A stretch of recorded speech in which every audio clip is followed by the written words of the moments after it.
If you've ever been to a large public event, you know how loud it can sometimes be.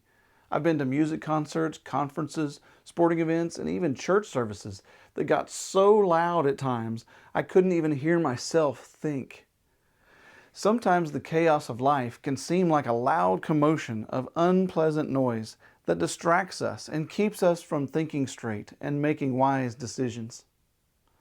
Join me today as we take a quick look at the Proverbs and examine three types of people that really need to listen to wisdom.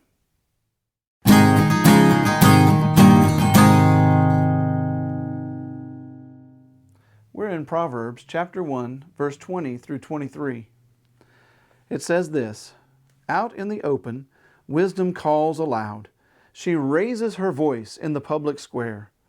On top of the wall, she cries out. At the city gate, she makes her speech. How long will you who are simple love your simple ways? How long will mockers delight in mockery and fools hate knowledge? Repent at my rebuke. Then I will pour out my thoughts to you. I will make known to you my teachings." In these verses, Solomon begins by personifying wisdom. Wisdom is described as a person calling out in a city to be heard. She calls aloud, she raises her voice, and she cries out and makes her speech. Wisdom is desperate to be heard.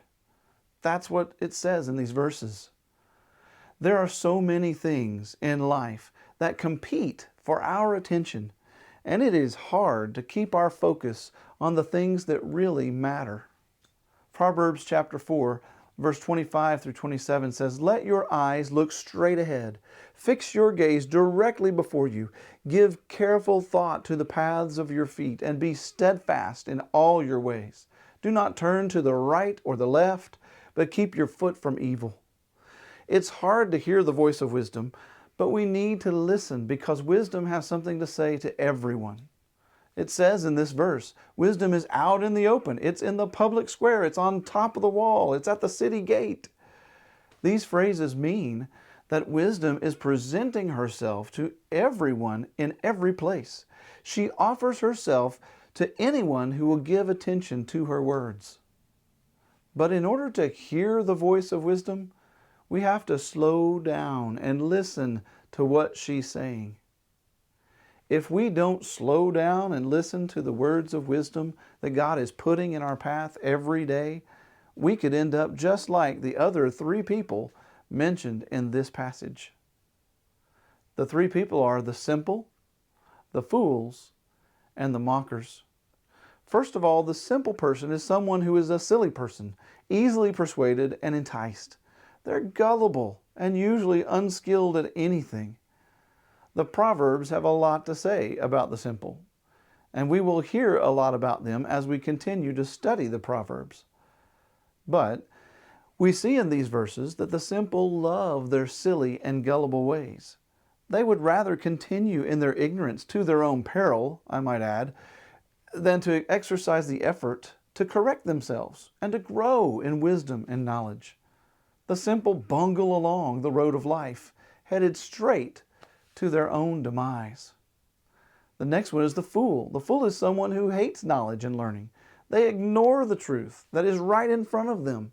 They're dull and they're stubborn, and they may be very intelligent, but they lack a spiritual desire to pursue God's wisdom. Psalm 14:1 says, "The fool says in his heart, 'There is no God.' But they are corrupt, their deeds are vile, and there is none of them that are good." The last one is the mocker. The mocker is someone who looks down on wisdom and sees it as worthless and despicable. They laugh and they scorn in a contemptuous manner, and they ridicule and they make fun of people and things that are intended to build others up.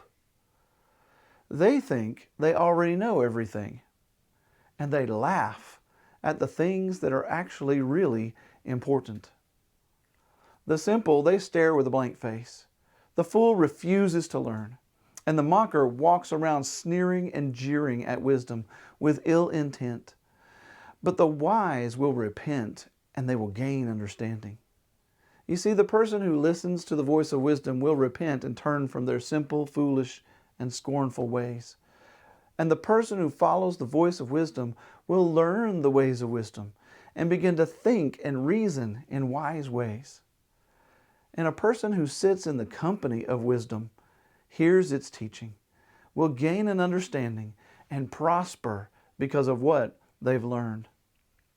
So let's pay attention to the voice of wisdom this week as we go about our business. She's calling out to you. Can you hear her voice? May God bless you this week as you seek to live for Him.